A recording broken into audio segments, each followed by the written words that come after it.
El éxito de un hombre o una mujer de Dios no depende de las circunstancias alrededor de él. Noé predicó durante más de 120 años y no ganó absolutamente a nadie, excepto a su familia. Si lo midiéramos por los números de hoy, como muchas veces se mide a los evangelistas, a los pastores de hoy en día, entonces serían fracasados.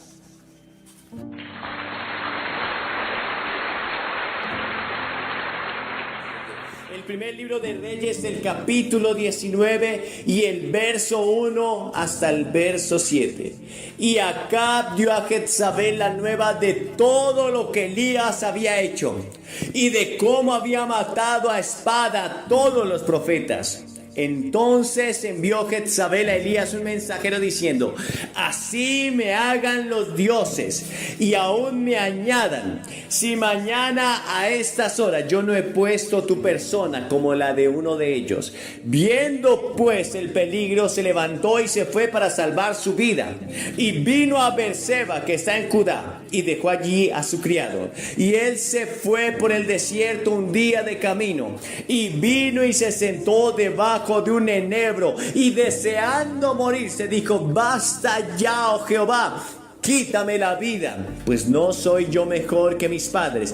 Y echándose debajo del enebro se quedó dormido. Y aquí luego un ángel le tocó y le dijo: levántate y come. Entonces él miró, y aquí a su cabeza. Entonces él miró, y he aquí a su cabecera una torta cocida sobre las ascuas y una vasija de agua, y comió y bebió y volvió a dormirse. Y volviendo el ángel de Jehová la segunda vez lo tocó diciendo: levántate y come, porque largo camino te resta. Yo quiero que repitas conmigo esa última frase: porque largo camino te resta. Este no era el final del profeta Elías. Este no era el epílogo de su carrera. Esta no era su última batalla. No, de hecho, hasta ahora estaba empezando a ver la gloria del Señor. Y yo quiero decirte a ti que me estás escuchando en esta hora: lo que estás enfrentando no es el fin de tu vida.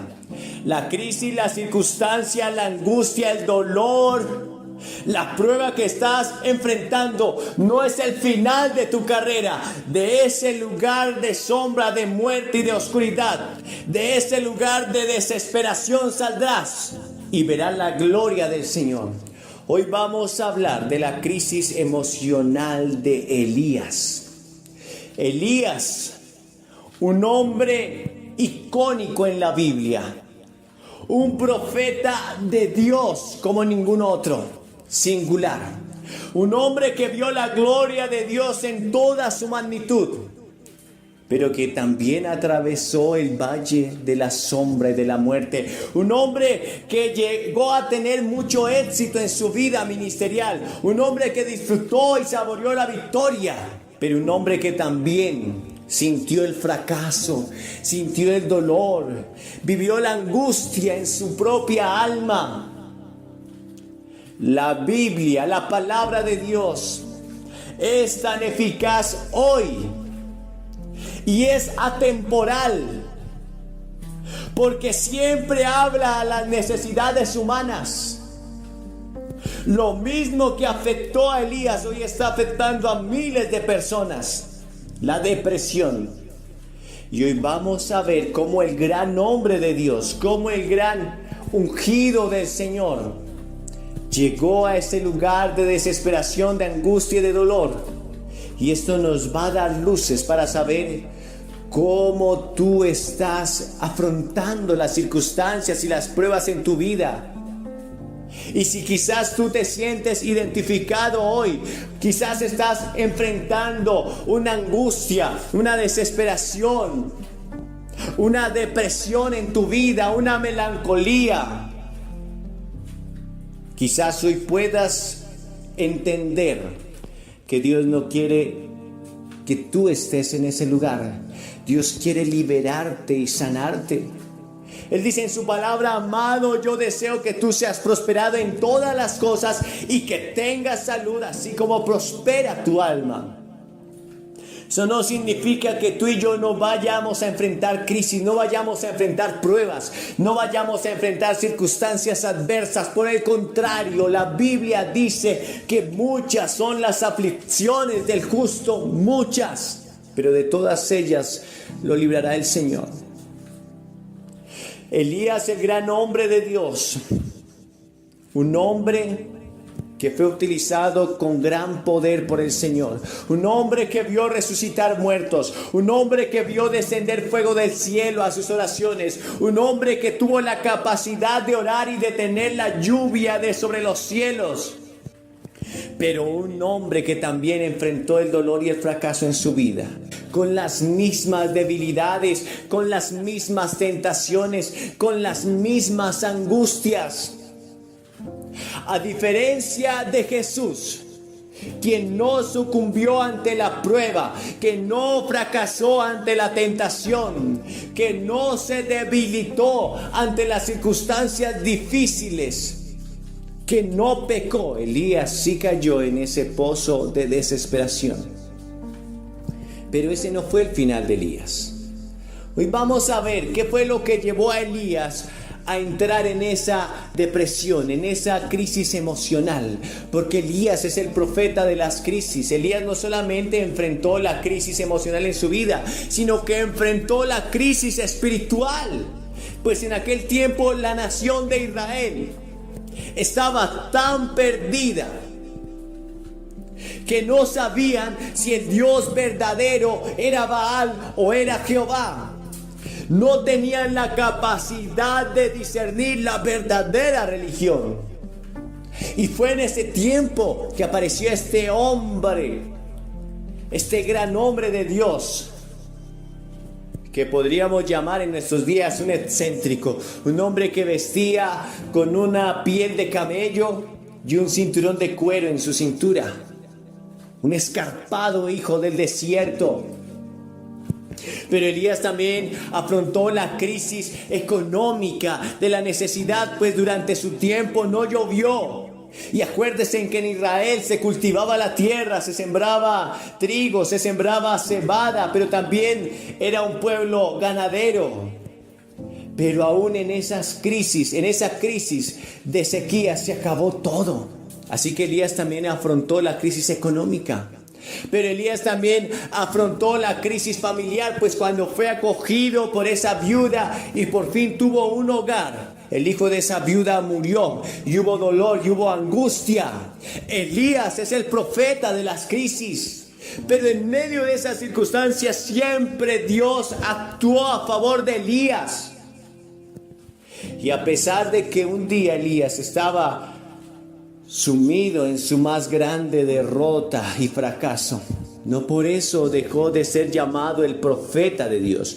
No por eso dejó de ser llamado el Hijo de Dios. No por eso dejó de ser llamado el ungido de Dios. Porque no hay prueba, no hay circunstancia, no hay adversidad, no hay ninguna lucha que estés enfrentando que pueda definirte como persona. Tú no eres el resultado del fracaso, ni de la angustia, ni del dolor. Tú eres lo que Dios dice que eres. Y si tú aceptaste a Jesucristo en tu corazón, entonces tú eres un hijo, una hija de Dios. Y así como ese hijo pródigo nunca dejó de ser hijo, a pesar de que llegó a caer muy bajo, tú sigues siendo su hijo. Y el valor de ser hijo lo ha dado el Señor Jesucristo derramando su sangre por ti. Esa es tu valía, ese es tu valor. Pero este gran hombre de Dios experimentó el fracaso, experimentó el dolor, experimentó el miedo. Él experimentó el gran poder de Dios, pero no fue exento, pues era un hombre sujeto a pasiones semejantes a las nuestras. Yo quiero que veamos qué fue lo que llevó a Elías a estar en ese lugar de oscuridad emocional, a estar en ese hoyo, en ese lodo, en ese hueco de desesperación. Porque quizás algunos de ustedes puedan estar enfrentando una crisis emocional. Y quizás los mismos pasos que dio Elías hacia esa crisis emocional ustedes los están dando. Y el Señor quiere librarte de esas crisis emocionales. El Señor quiere librarte de ese lugar de angustia y de dolor. Como dijo el salmista David en el Salmo 40. Pacientemente esperé a Jehová y Él se inclinó a mí. Y oyó mi clamor y me hizo sacar del pozo de la desesperación y del lodo cenagoso. Puso mis pies sobre peña y enderezó mis pasos. Dios tiene una respuesta para ti. Dios tiene una respuesta para ti en esta hora. Él dice en su palabra que no nos ha venido ninguna tentación que no sea humana, pero fiel es el Señor que juntamente con la tentación proveerá la salida para que pueda resistir. Primera de Corintios 10:13. Así que quiero que comencemos a leer en el capítulo 19 qué fue lo que pasó con Elías. ¿Qué circunstancia lo llevó a refugiarse en esa desesperación y angustia? El verso 1 dice: Acab dio a Jezabel la nueva de todo lo que Elías había hecho y de cómo había matado a espada a todos los profetas. Acab era el rey de Israel. De hecho, la historia bíblica nos enseña que Acab fue el peor de todos los reyes de Israel. Nunca antes ni después de él hubo otro rey tan malo y tan perverso. Acab se casó con una mujer llamada Jezabel, que era hija de Baal, una sacerdotisa de Acera, una hechicera, una bruja. Y esta mujer inclinó a Acab a servir a Baal y a servir a la diosa Acera y a construir templos donde sacrificaban a niños inocentes, donde derramaban sangre inocente. Esta mujer hizo que el ejército de Israel persiguiera a los profetas y los matara, y que todo el pueblo llegara a estar tan cautivo en su pecado que habían perdido todo discernimiento de qué era lo bueno y qué era lo malo, de cuál era el Dios verdadero y cuál era el falso Dios. Esa era la situación de Israel en ese tiempo, y allí fue cuando apareció este gran hombre de Dios llamado Elías, que enfrentó al rey, que enfrentó al ejército, que enfrentó a Jezabel, que enfrentó a todo el pueblo. Pero aquí ocurrió algo. Cuando esa situación está así, Elías aparece. Elías le dice a Acab: no va a llover sobre la tierra, sino por mi palabra. Y Elías oró para que no lloviera sobre la tierra, y por 3 años no llovió. La sequía fue tan grave que acabó con todos los cultivos, que acabó con todas las manadas de ganados y de ovejas, y hubo una crisis tremenda en Israel.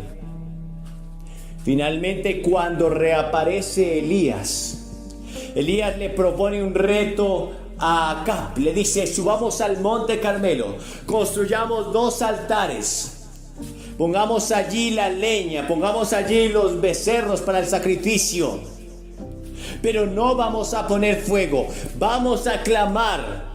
Ustedes clamarán a su Dios Baal. Usted ponga a sus profetas de Baal a clamar, y el Dios que responda por el fuego, este es el verdadero Dios.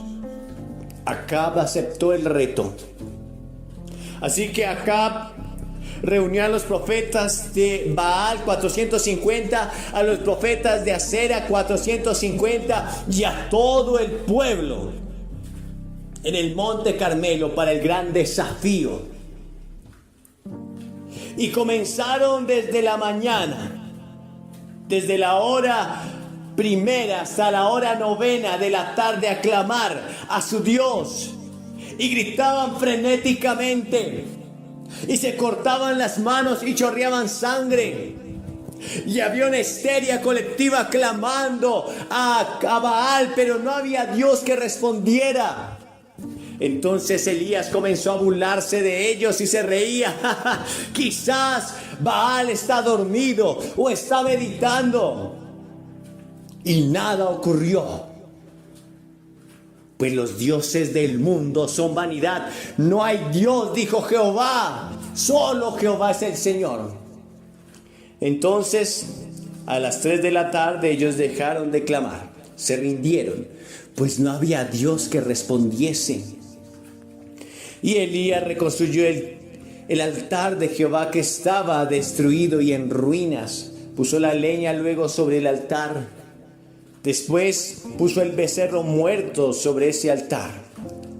Pero cavó una zanja alrededor de ese altar y pidió que derramaran agua, mucha agua sobre ese sacrificio. Él quería que el reto fuera aún más difícil.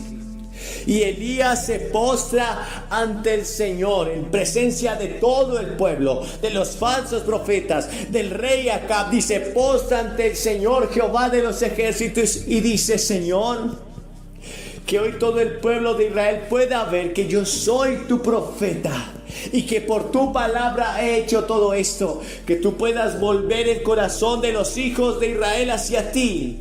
Y mientras estaba clamando Elías, como un torbellino de fuego vino del cielo, irrumpió entre las nubes y quemó el altar.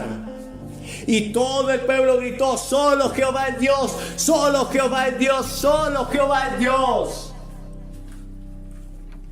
Entonces Elías dijo, apresen a los profetas de Baal. Y fueron muertos en esa hora.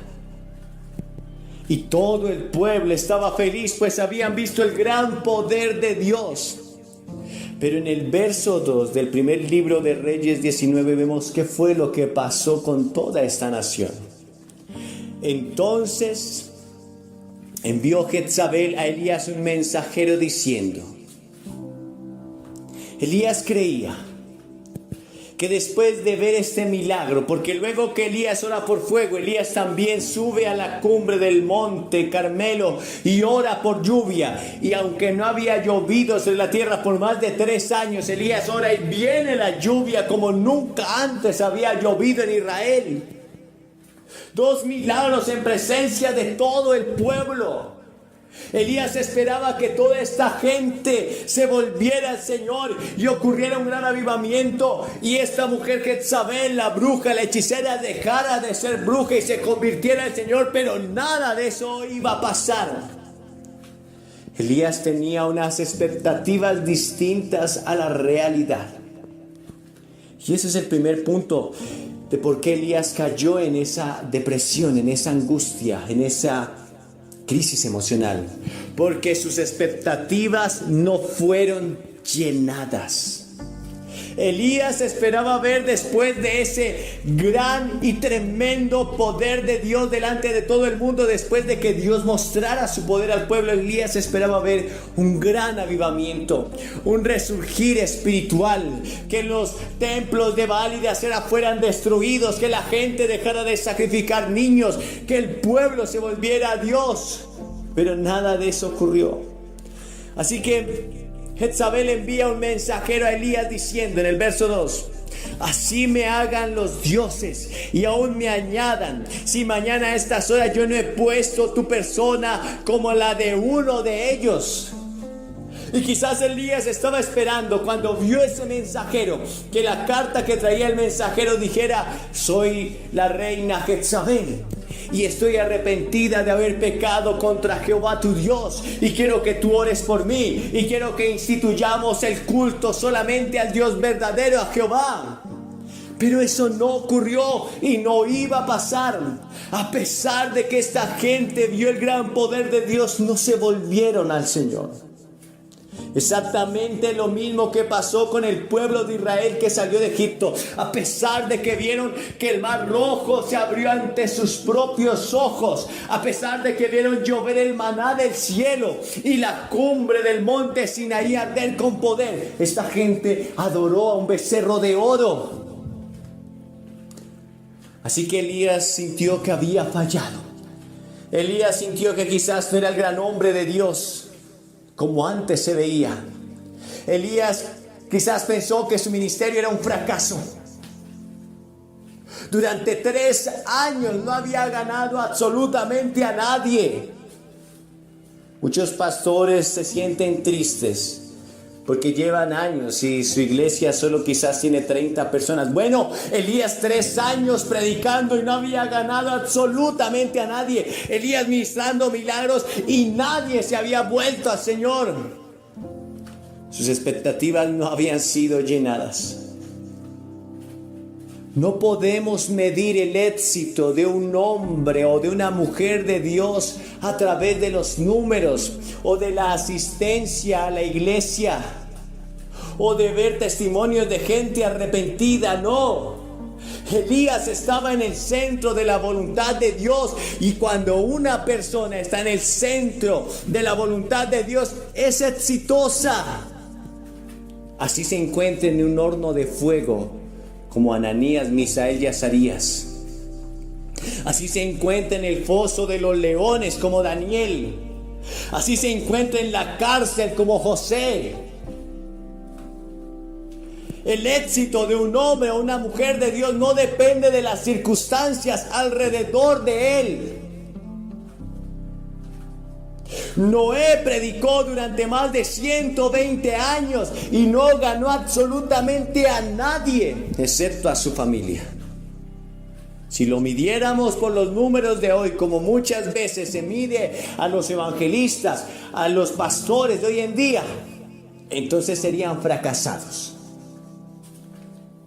Elías sintió que sus expectativas, que sus anhelos, que sus sueños no se hacían realidad. Entonces sintió angustia, dolor en su corazón, tristeza. Se sintió como un fraude.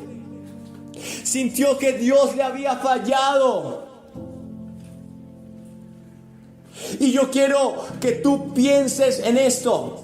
Mi deseo no es que tú seas una persona totalmente pesimista y negativa. Pero tú debes entender que Jesucristo dijo: yo soy la puerta. Pero es una puerta angosta. Y el camino que llevas al cielo es estrecho, escarpado, lleno de rocas. Jesús dijo: si alguien quiere venir en pos de mí, tome su cruz cada día y sígame. Este camino no es para cobardes, sino para valientes que arrebatan el reino de los cielos.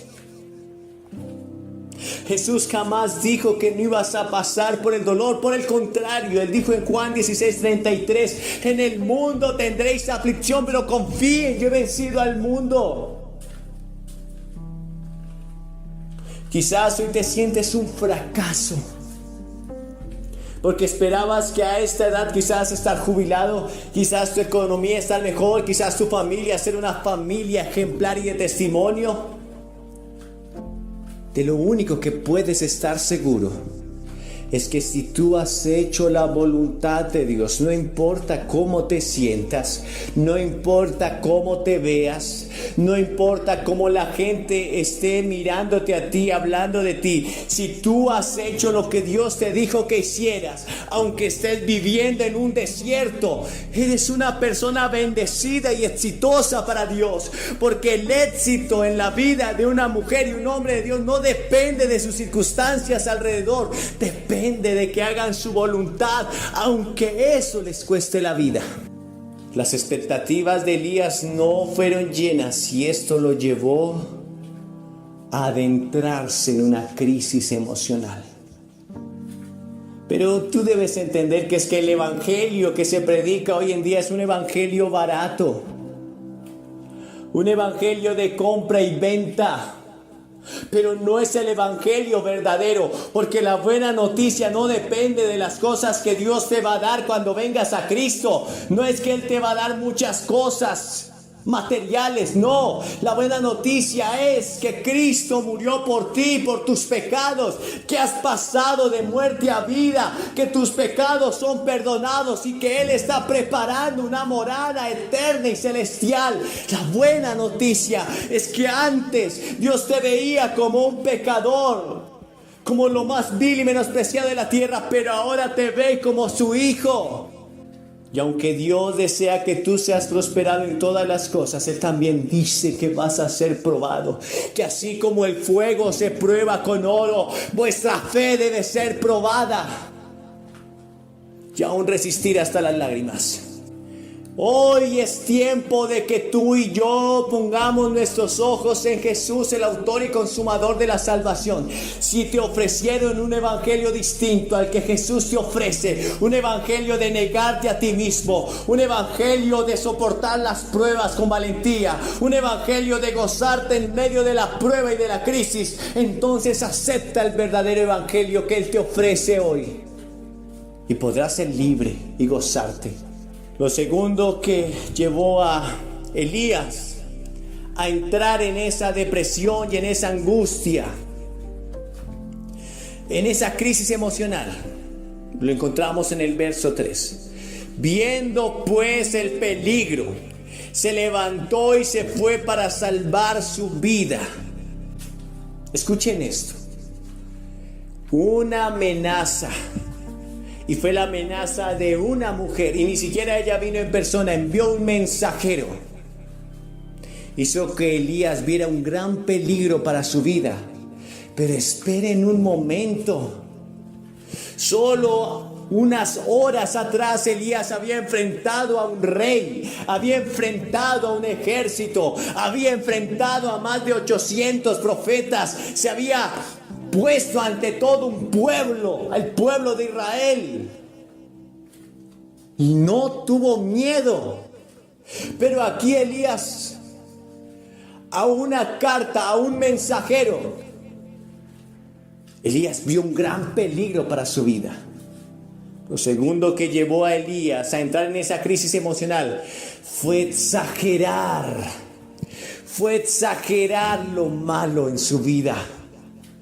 Fue exagerar la crisis en su vida, fue exagerar la prueba en su vida, fue exagerar la angustia en su vida. Ahora, los seres humanos, por naturaleza, tenemos la tendencia a exagerar lo malo. Yo siempre me pregunto, ¿por qué no exageramos lo bueno? ¿Por qué no exageramos las cosas buenas en nuestra vida? ¿Por qué exageramos siempre lo malo? No era cierto que esta mujer podía tocar al profeta, pues era el ungido del Señor. Y si Dios le había hecho resistir, y si Dios la había guardado durante más de 3 años, porque el rey de Israel durante esos 3 años buscaba a Elías para matarlo, y si Dios la había cuidado y guardado, y si Dios le había dado la capacidad de enfrentar a Israel, de enfrentar al rey, al ejército y a todos, tampoco iba a permitir que esta mujer le tocara. Pero Elías exageró. Una cosa lo llevó a la otra. Sus expectativas no habían sido llenas, y ahora comenzó a exagerar todo lo malo en su vida. La gente tiene la tendencia a exagerar con su salud. Quizás sienten un pequeño resfriado y creen que ya se van a morir de un ataque de asma. Tenemos la tendencia a exagerar lo malo. Quizás escuchamos una noticia de un nuevo virus por ahí en la televisión y decimos, va a haber una cuarentena mundial y miles van a morir. Exageramos lo malo. Pero nosotros, como hijos de Dios, debemos tener cuidado y acordarnos que nuestra guía y nuestra lámpara en este mundo lleno de tinieblas es la palabra del Señor.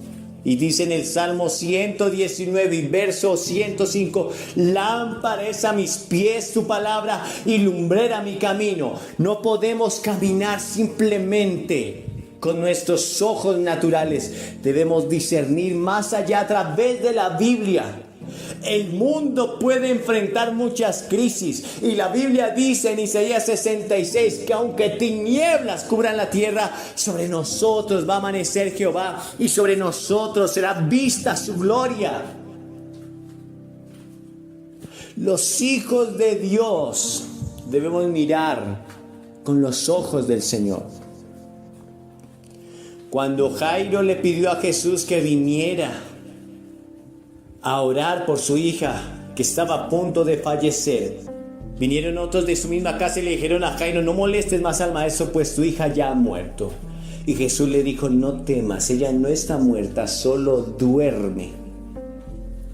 Jairo se aferró a esa palabra de Jesús. Y Jesús entró a la casa y echó fuera a los que estaban llorando, echó fuera a los que estaban quejándose, echó fuera a los que estaban lamentándose, y oró por esa niña, y la niña resucitó. Debemos hoy pedirle al Señor que nos ayude a hablar con sus palabras, a mirar con sus ojos, a discernir las circunstancias a través de su palabra, a no exagerar lo malo en nuestras vidas. Sí, quizás estamos enfrentando crisis, sí, quizás estamos enfrentando situaciones difíciles, sí, pero nosotros tenemos un ancla segura que es nuestra fe en Cristo Jesús. Y mientras Cristo esté vivo hay esperanza. Y les tengo una noticia: Cristo es el que venció a la muerte, el Rey de Reyes, el Eterno, el que vive para siempre y por siempre. Aleluya.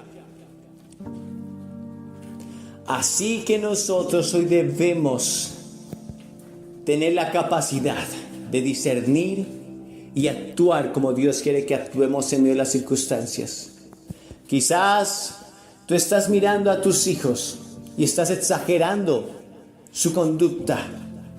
Quizás tu hijo no te quiso obedecer en algo y tú ya dices: es un rebelde. Quizás tú ves a tu esposo y estás exagerando sus conductas. Hoy te invito a que los veas a través de la fe, a través de la palabra del Señor, a que profetices sobre ellos palabras de vida y no de muerte. Pero quiero que veamos luego lo tercero en la vida de Elías que lo llevó a estar en esa crisis emocional. Y él dijo en el verso 4, en la parte B, dice: basta ya, oh Jehová, quítame la vida, pues no soy yo mejor que mis padres. Lo tercero que hoy quiero que veamos fue que Elías comparó sus debilidades con las fortalezas de otros. Es injusto que tú compares tus debilidades con las fortalezas de otros, porque todos nosotros tenemos debilidades. Unos batallan, unos luchan con unas cosas y otros en otras. Pero eso no quiere decir que unos sean mejores que otros. Jesús no nos ve mejores por nuestras conductas hacia Él. Si fuera por nuestras obras, seríamos como un trapo de inmundicia, dice en Isaías 1:17. Él nos ve y nos puede ver solo a través de su sangre bendita. Eso es lo que nos da valor. Pero Elías comparó en su momento de crisis, en su momento de más angustia, en su momento más bajo, comparó sus debilidades con las fortalezas de otros. Y eso quizás está pasando en tu vida y en mi vida. Quizás una madre se compara con otra madre. Y una madre dice: es que esa otra mujer no es como yo. No es una mujer rencillosa, cantaletosa. La Biblia nos enseña que hay algunos pecados que se hacen patentes, pero otros no. Y creemos muchas veces y decimos: ay, si yo fuera como tal hermano, si yo fuera como tal predicador, si yo fuera como tal pastor, si yo fuera como tal hombre o como tal mujer de Dios. No, hermano. Si tú conocieras íntimamente a aquellos que para ti son los héroes en tu fe, en tu vida, entonces quizás te desilusionarías. Escuché a un hombre sabio decir, un profeta, un hombre de Dios, decir: yo solo me relaciono íntimamente con aquellos que tienen la capacidad de conocerme como soy y aún así seguirme amando. Y yo quiero decirles a todos ustedes que si cada uno de ustedes conociera mis debilidades, muchos de ustedes dejarían de hablarme. Y hay veces pasa entre ministros que se comparan y se sienten fracasados y llenos de dolor. Dicen, si yo predicara como tal hermano, entonces mi iglesia crecería, mi ministerio resurgiría. Si Dios me utilizara como este hombre, esta mujer de Dios, entonces quizás mi ministerio tendría una relevancia mayor en esta ciudad. ¿Sabes? Dios a cada uno nos dio talentos conforme a nuestra capacidad. Y lo importante aquí, tratar de pasar por encima de otros, no, lo importante aquí es que cada talento que haya sido puesto en tu vida esté sirviendo al Señor, esté rindiendo frutos para Dios, esté trayendo bendición y gloria al nombre de Dios. Si Dios te ha dado la capacidad de barrer el templo donde se congrega la iglesia, siéntete feliz y dichoso, porque si eres fiel en lo poco, Dios te pondrá en lo mucho. Pero si Dios te ha dado una gran capacidad para predicar y no lo haces, entonces siéntete fracasado y con dolor. Porque mucha gente quizás se perderá. Habrá gente que se salve porque tú barras la iglesia, porque tú barras el templo donde se congrega la iglesia. Y habrá gente que se pierda por aquel que quizás tiene el don de predicar, de cantar, el talento de cantar y no lo hace. Pero no podemos comparar nuestras debilidades con las fortalezas de otros. Tampoco comparar nuestros talentos y fortalezas con las debilidades de otros. No, esto nos puede llevar a pensar de una manera errónea. Y la Biblia dice, nadie tenga ningún concepto más alto de sí del que debe tener, sino que piense de sí con cordura, conforme a la medida de fe que Dios le ha dado. Pero hoy estamos hablando de la depresión, de la crisis emocional. Y lo que llevó a Elías a esa crisis emocional fue cuando sus expectativas no fueron llenas. Luego fue cuando exageró lo malo, las circunstancias difíciles que estaban pasando en su vida. Y luego fue cuando en medio de esa crisis comenzó a comparar sus debilidades con las fortalezas de otros. Y muchos pueden estar en este momento así diciendo, si yo tuviera esa capacidad de esa persona, saldría de mi crisis. Si yo tuviera el talento de esa persona, saldría de esta crisis. Si yo pudiera hacer lo que hace esta mujer, o si yo hubiera tomado la decisión que este hombre, esta mujer tomó, no estaría aquí. Y yo te digo, no. Si hoy estás enfrentando un valle de sombra y de muerte, puede ser que muchas decisiones erróneas en nuestras vidas nos hayan llevado allí. Pero esa situación que estás viviendo es particular para ti. Y Dios utiliza incluso nuestras equivocaciones para revelar su gloria y su poder, para mostrar su unción, para mostrar su bendición para nosotros. Así que aunque tú mismo o yo mismo haya fracasado a causa de mis decisiones, hay esperanza para nosotros hoy. El verso 7, y vamos a terminar en el verso 7. Con la conclusión de este mensaje, pero también viendo la respuesta de Dios para Elías. Porque si Elías pudo salir de esa situación de desesperación y de angustia y de dolor, tú también puedes hacerlo en el nombre de Jesús. Dice que el Señor le habló a Elías en el verso 7, dice, y volviendo el ángel de Jehová la segunda vez lo tocó diciendo, levántate y come, porque largo camino te resta. Elías se quedó dormido en medio de esa angustia, en medio de ese dolor.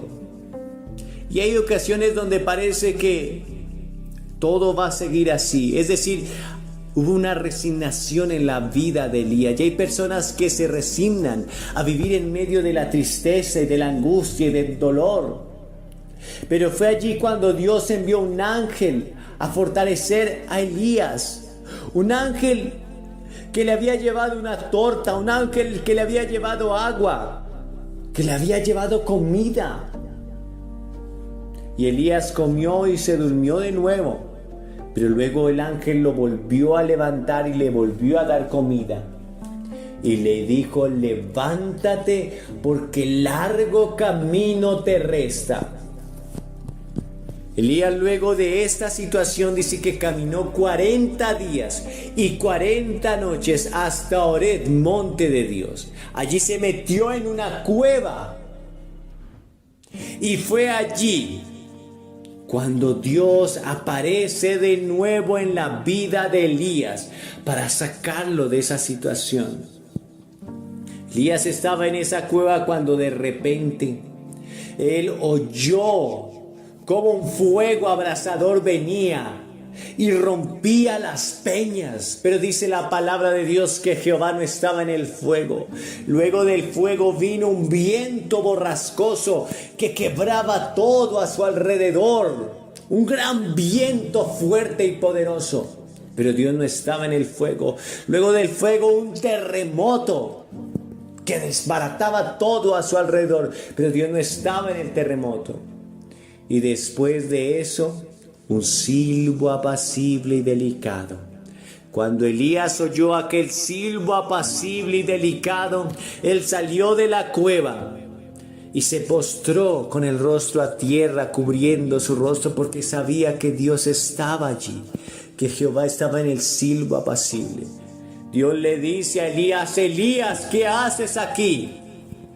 Y Elías le dice: he sentido un vivo celo por Jehová, porque los hijos de Israel han dejado a Jehová, han quebrado sus altares y solo yo he quedado. Dios le dice a Elías: levántate, ve por el camino del desierto y ungirás a Eliseo en tu lugar como profeta.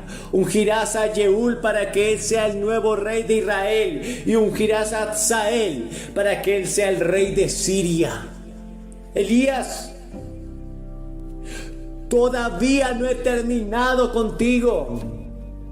Todavía hay una misión para ti. Cuando Elías pensaba que todo estaba terminado, Dios hasta ahora estaba empezando con él, pero él lo descubrió en el silbo apacible. Y yo quiero decirte hoy, esta palabra para ti es como el silbo apacible, porque hoy Dios te habla con amor eterno, con palabras delicadas. Él quiere sacarte de ese lugar de angustia y de dolor y de esa situación desesperada. Él quiere obrar en tu vida con poder. Y cuando tú pensabas y decías como Elías: basta ya, Señor, mejor me quiero morir, yo no soy mejor que nadie, yo estoy solo. Dios le dice: no, hay 7,000 cuyas rodillas no han doblado ante Baal, no se han doblado. No, aún tengo una misión para ti. Dios hizo que la visión de Elías volviera a formarse de acuerdo con la fe de Dios, con las expectativas de Dios. Dios puso en orden las expectativas de Elías. Elías pensaba que estaba solo. Dios le dijo: no, hay 7,000 cuyas rodillas no se han doblado a Baal. Elías creía que él era el último profeta, y Dios le dijo: no, vas a ungir a un hombre tremendo que se va a llamar Eliseo, uno que será grande en Israel, que hará el doble de milagros de los que tú hiciste. Tú quizás creíste que tus hijos se van a perder, y Dios dice: no, tu casa me servirá, tus hijos me servirán. Un día podrás decir, como lo dijo Josué en Josué 24:15: mi casa y yo serviremos a Jehová.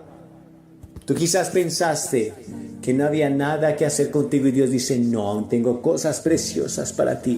Levántate y vuelve por ese camino.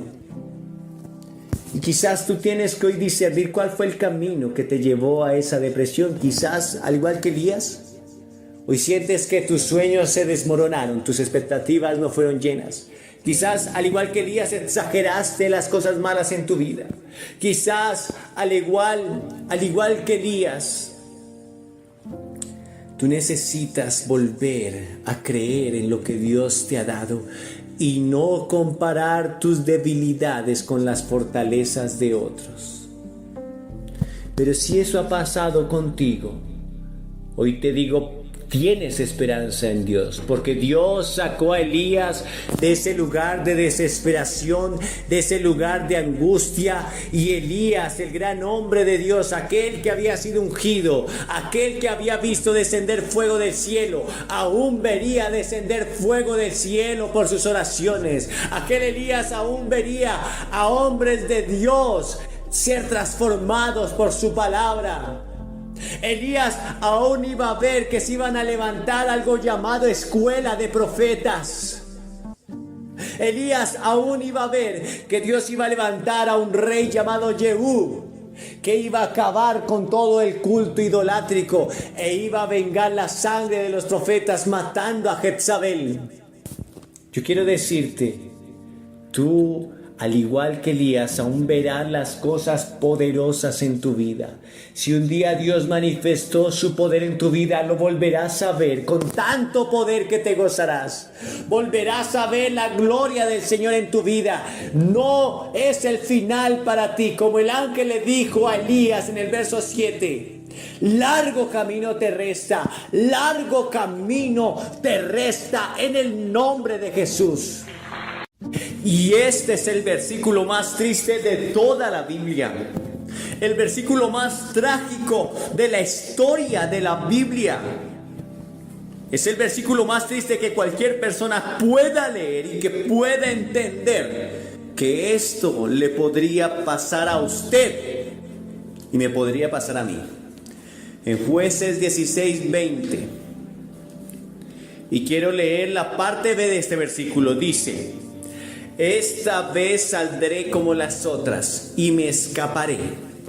Pero él no sabía que Jehová ya se había apartado de él. Sansón no sabía. Sansón no entendía que ya el Espíritu Santo de Dios lo había dejado, lo había abandonado, se había apartado de él. Sansón pensaba que iba a escapar como las otras veces. Sansón pensaba que esta vez la suerte estaría de su lado como siempre. Y que a pesar de las trampas que había puesto a su propia vida, porque él fue quien puso las trampas a su vida, no fue Dalila, no fueron los filisteos, no fueron sus enemigos, fue el propio Sansón. Él pensaba que iba a salir adelante y victorioso, pero ya el Espíritu de Dios se había apartado de él. Y esto podría pasar, querido amigo, a cualquiera de nosotros. La Biblia dice que Dios no puede ser burlado, porque todo lo que el hombre sembrare, eso también segará. La Biblia es clara en decir que lo que el hombre siembra, eso segará. Que el que cava un hoyo caerá en él. Que el que toma fuego en su seno, sus vestidos arderán.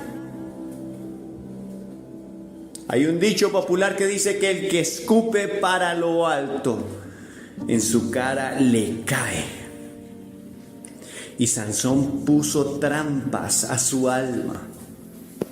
Sansón jugó una y otra vez con el pecado. Sansón una y otra vez ofendió a Dios, ofendió su llamado, ofendió la palabra de Dios sobre su vida.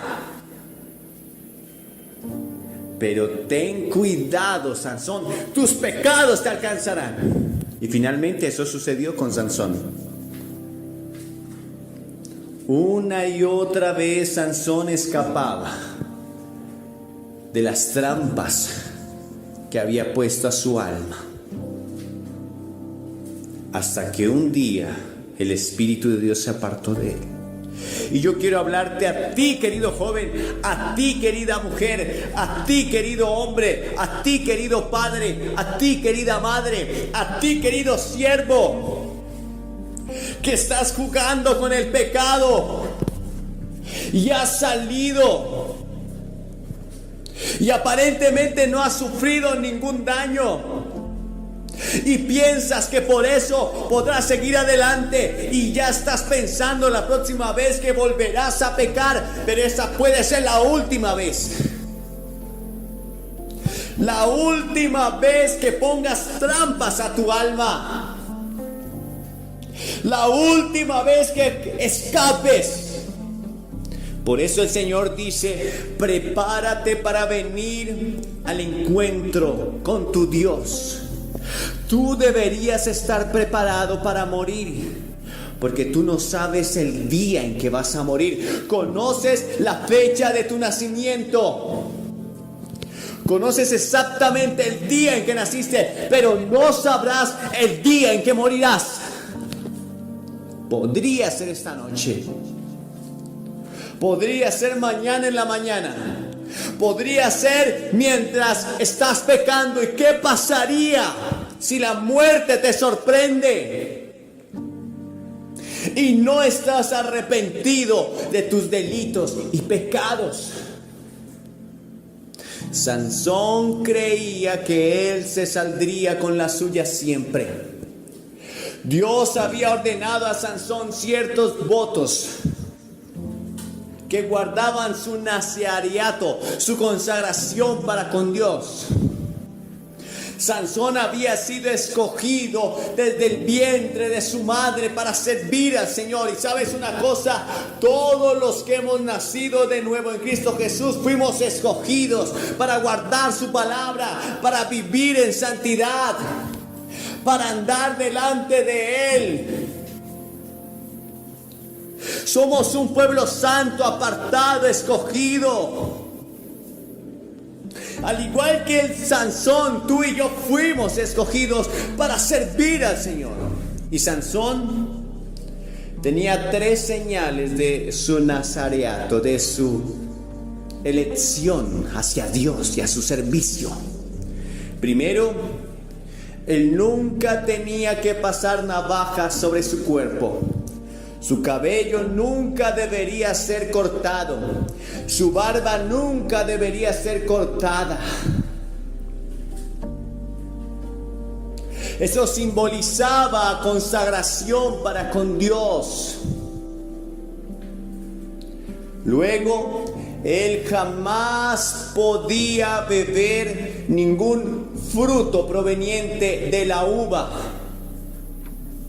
No podía beber el extracto de la uva convertido en vino. No podía ni siquiera comer uvas, ni el jugo de la uva fresco, nada que proviniera de la vid.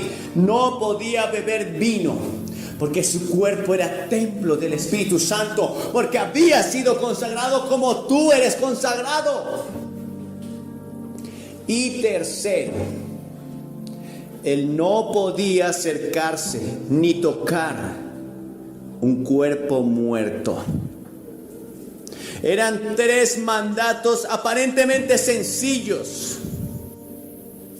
aparentemente no complicados. Y la Biblia dice: aprended de mí que soy manso y humilde de corazón, y hallaréis descanso para vuestras almas, porque mi yugo es fácil y ligera mi carga. Y los mandamientos de Dios no son gravosos. Pero al igual que Sansón, tú y yo hemos sido consagrados.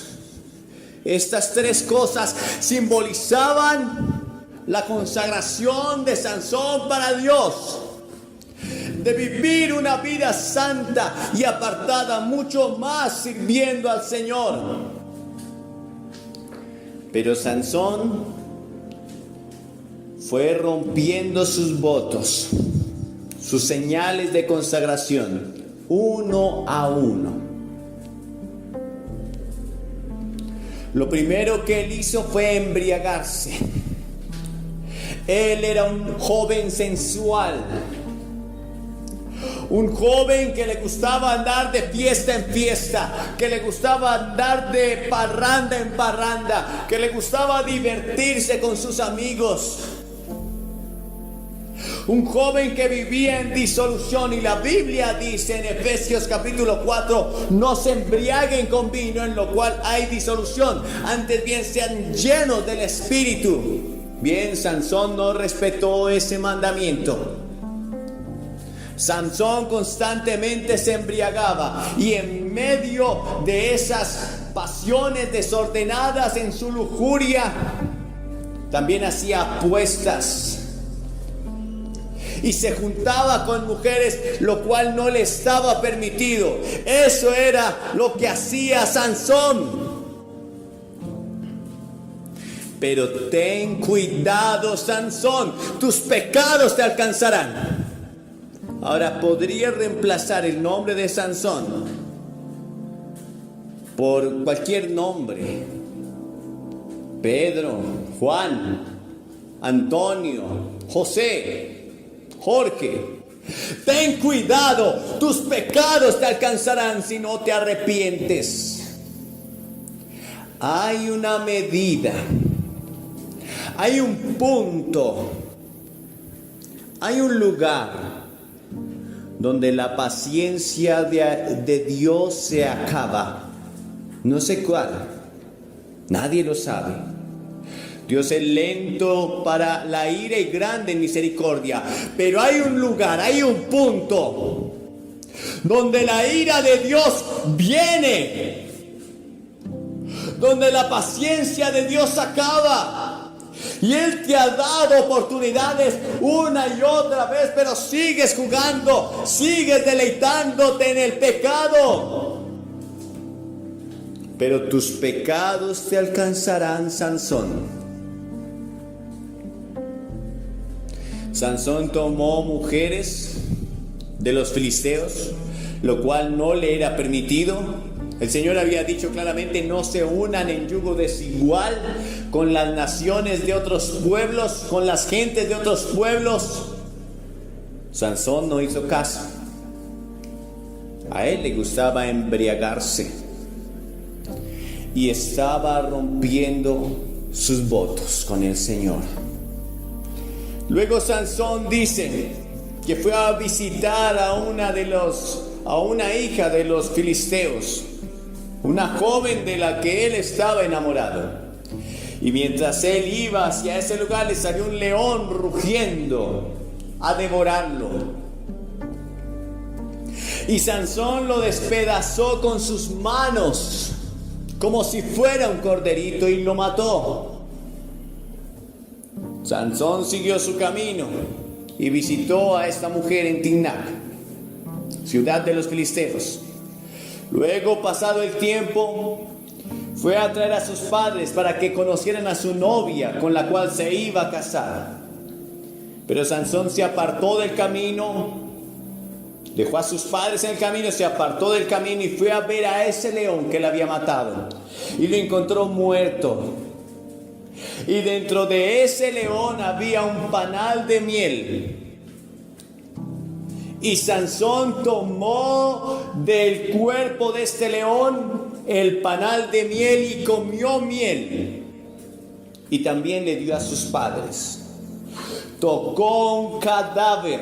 Y no solamente tocó un cadáver, sino tomó la miel que estaba en el cadáver, lo cual era un acto de inmundicia que claramente él no podía hacer. Él no podía acercarse a ningún cuerpo muerto. Él no podía tocar un cuerpo muerto, ni siquiera si un familiar muy cercano se hubiera muerto. Él no podía tocarlo. Pero Sansón no le importó. Otro más. ¿Qué más da pecar? ¿Qué más da quebrantar? Otro. Como aquel joven, aquella señorita, una vez que dice malas palabras, entonces dice: ¿qué más da tener un novio y practicar una sexualidad inmoral? ¿Qué más da? ¿Qué más da embriagarse? ¿Qué más da el decir malas palabras? ¿Qué más da el ir a fiestas? Un león rugiente salió. Y saben, así como ese león rugiente, tus pasiones y deseos batallan en tu propia vida. Son como ese león rugiente que quiere devorarte. Y Dios te ha dado la capacidad de vencer ese león rugiente en tu vida, esos deseos, esas pasiones desordenadas. Sansón venció ese león rugiente, pero tenía que apartarse. Ese león rugiente simboliza los deseos y pasiones desordenadas de tu corazón, la lujuria sexual, la mentira, la avaricia, la envidia, el egoísmo, la glotonería.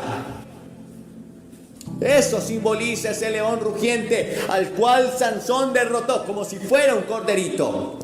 Y dice la Biblia en segunda carta a Timoteo, en el capítulo 1 y verso 7, que Dios no nos dio espíritu de cobardía, sino de poder, de amor y dominio propio.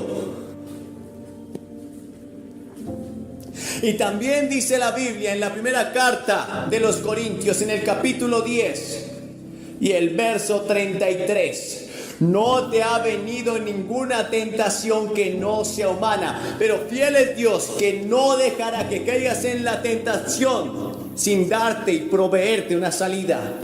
De toda tentación tienes la capacidad de huir, de salir victorioso. Y Sansón venció a ese león como si fuera un cordero.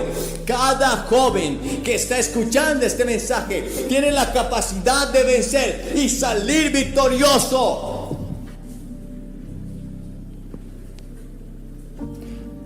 Lo único que tenía que hacer Sansón era apartarse de ese mal camino. Hay caminos que al hombre le parecen rectos, pero su fin es camino de muerte. Sansón había vencido ese león. Lo único que tenía que hacer era apartarse de ese camino, no volver por ese camino, no ir más por ese camino. Pero no lo hizo. Por el contrario, él fue a mirar al león que había matado. Yo quiero decirte, joven, ten cuidado. Quizás alguno de ustedes pueda decir, yo vencí el demonio de la pornografía. Y entonces, como ya lo venciste, crees que puedes ir a acercarte y mirar otra vez, porque ya está vencido para ti. Ese león estaba muerto. Pero fue ese león muerto que finalmente mató a Sansón. Mató su consagración. Mató la santidad que había en Sansón. No fue el león vivo. Es más difícil batallar con un pecado oculto que aparentemente está bajo control, que con un pecado muy evidente. ¿Qué quiere decir? Hay personas que batallan públicamente con la mentira, con la lujuria, con el alcoholismo, pero hay otros que lo hacen secretamente. O muchos creen que tienen bajo control ese pecado. Así como Sansón se acercó porque ese león ya estaba muerto, pero había un panal de miel allí y lo tomó. Y hay muchos que se acercan de nuevo a ese pecado. Se están a solas con un chico, una chica. Pasan por lugares que saben que no deberían pasar.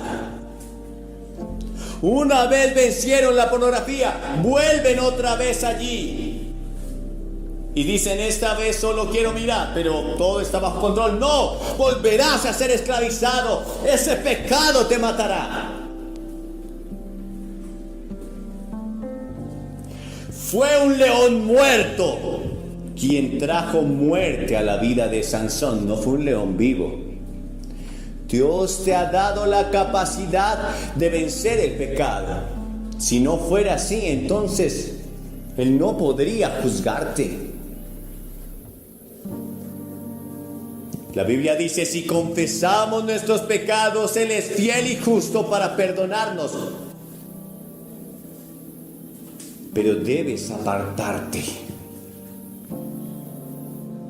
Pero Él te da la posibilidad de hacerlo. El Espíritu Santo te ayuda en medio de toda debilidad. Dice en Romanos capítulo 8, verso 16, que Él viene a ayudarte en medio de la debilidad. Sansón se embriagó. En medio de esas fiestas tuvo muchos problemas y salió. Permitió que sus sentidos fueran embriagados.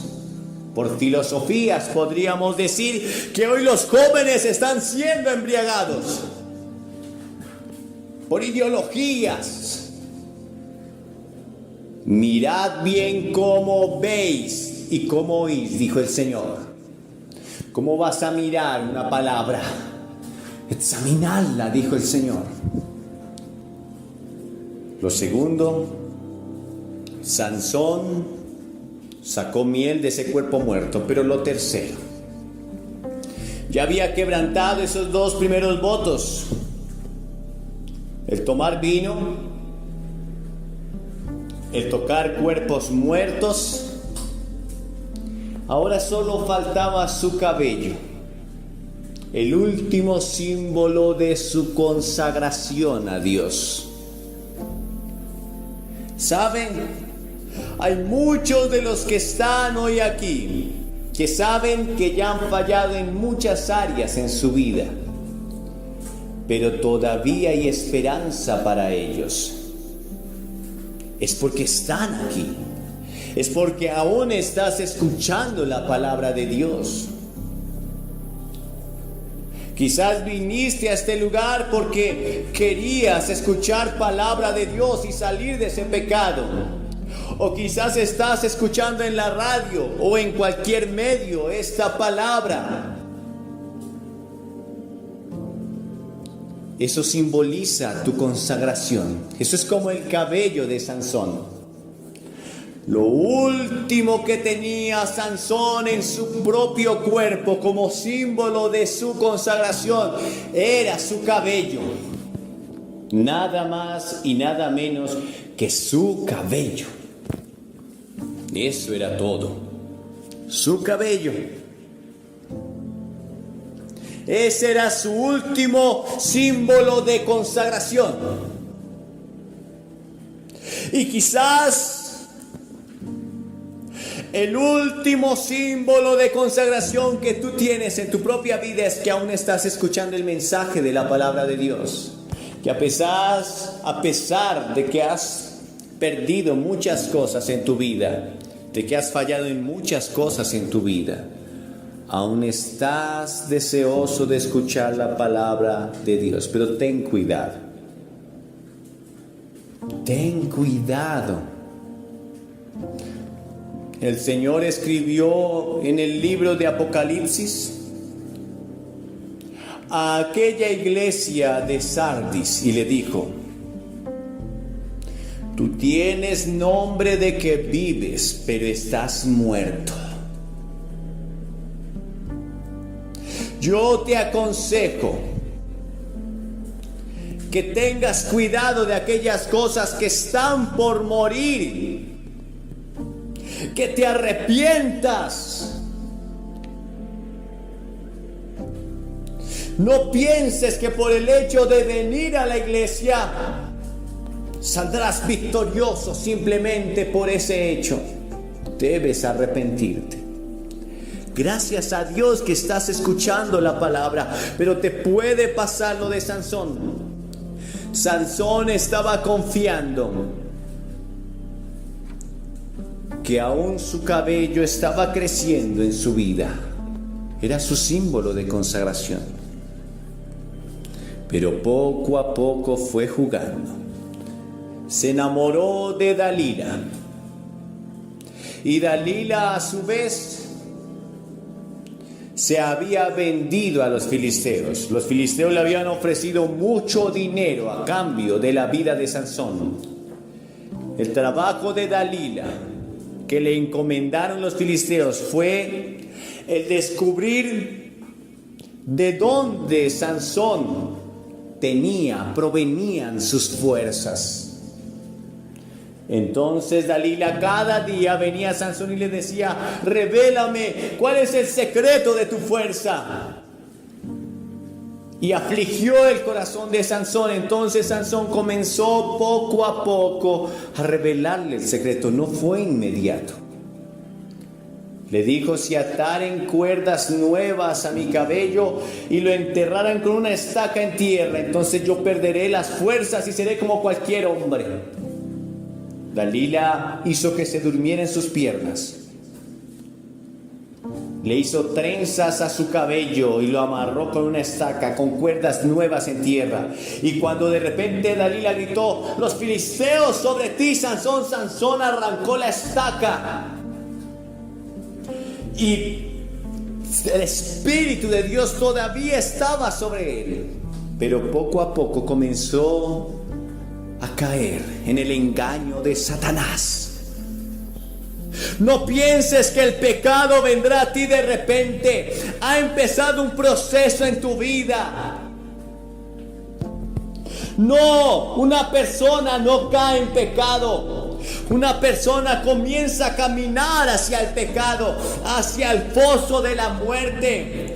Una persona no cae en adulterio, un padre de familia no cae en adulterio, una mujer no cae en adulterio. Va dando pasos poco a poco. Luego Dalila, llorando porque Sansón no le había revelado su secreto, le dijo: tú me odias y no me amas, pues no me has revelado tu secreto. Entonces Sansón siguió hablando de su cabello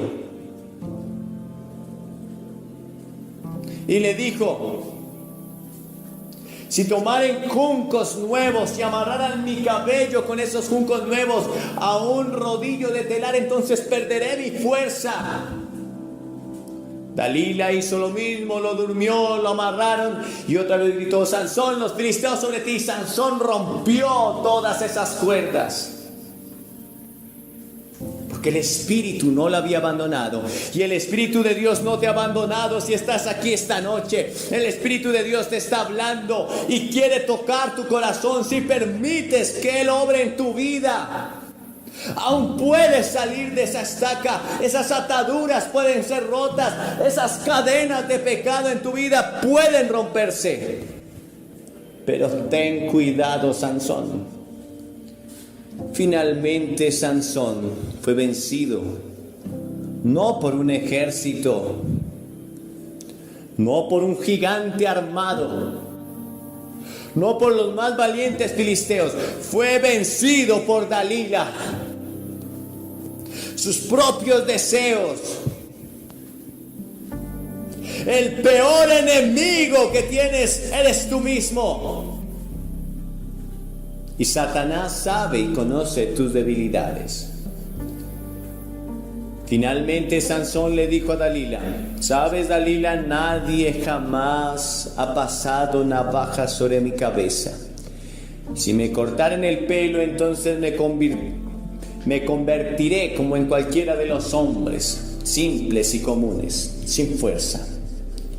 Dalila lo hizo dormir en sus piernas. Y Dalila supo que él había revelado su corazón, así que mandó a llamar a los filisteos para que lo apresaran. Dalila lo hizo dormir en sus piernas y cortaron su cabello y afeitaron su cabeza. Finalmente Dalila gritó: Sansón, Sansón, los filisteos sobre ti. Jueces 16:20. Y luego que él despertó de su sueño, dijo: esta vez saldré como las otras veces y me escaparé. Pero él no sabía que ya Jehová se había apartado de él. Y los filisteos le echaron mano y le sacaron los ojos y le llevaron a Gaza y le ataron con cadenas para que moliese en la cárcel. ¿Hasta dónde vas a llegar con ese pecado? ¿Hasta qué punto continuarás haciendo lo que sabes que Dios aborrece en tu vida? ¿Hasta dónde permitirás ese juego con el Señor? Quizás un día te levantes y no te des cuenta que el Espíritu Santo te ha abandonado, como lo hizo con Sansón, como lo hizo con Saúl. Quizás sea la última oportunidad que tengas de arrepentirte. Sansón no se dio cuenta que el Señor se había apartado de él. Quizás estás aquí esta noche y tristemente tengo que decirte que algunos de ustedes no se han dado cuenta, pero el Señor ya se apartó de ustedes. A Sansón le arrancaron sus ojos, lo ataron y lo llevaron a la cárcel. Puedes estar en una cárcel hoy, una cárcel de depresión, de angustia, de vicios, de dolor, de muerte. No importa en qué cárcel estés, Dios te puede hacer libre. Dios puede hoy libertar tu vida. Sansón tuvo una segunda oportunidad, o una última oportunidad mejor. Dice en Jueces 16:22, y el cabello de su cabeza comenzó a crecer después que fue rapado. Y quiero resumir el final de esta historia. Sansón es llevado al templo.